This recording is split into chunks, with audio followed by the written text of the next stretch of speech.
Instead of running around, let God make you an offer. I'm telling you, what God will offer you will be much better than anything you think you can get on your own. I was in a relationship for 5 years, with a doctor who was in the UK. I don't know about the rest of you, but pound sterling sounds like something that would look good on me.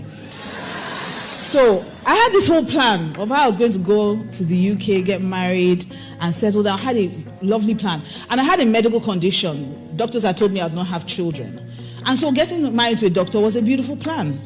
And a doctor who lived in the UK meant better health care. So everything was just perfect. Planned it all out.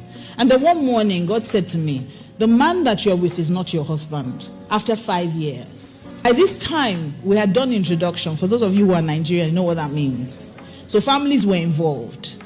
All we were waiting for was the list. If you are Igbo, you know what that means. The list. That's all we were waiting for.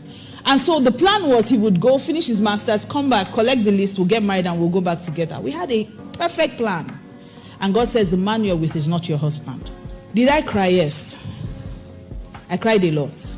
But you know what I found out about God? Is that if God makes you an offer, it will be much better than anything you think you're holding on to. After we ended that relationship, I met Pastor K. He didn't look the part.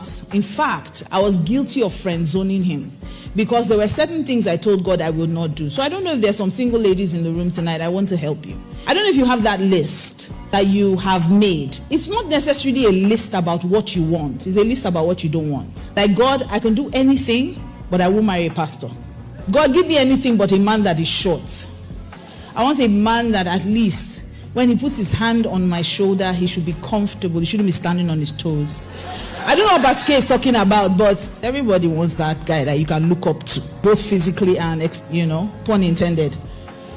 I said to God, I will do anything you want. Marry anyone, in fact. Just make sure that he's not a pastor. Make sure he's not from the Igbo-speaking part of Nigeria. Make sure that he's not fair in complexion, and make sure he's not hairy.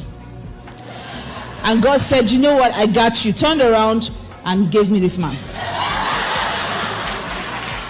And it's a good thing that when God was giving Adam his wife, he put him to sleep, because I think Adam would have struggled a bit. And that's exactly what happened to me. God had to just put me to sleep and say, you know what, just rest and take whatever I give you.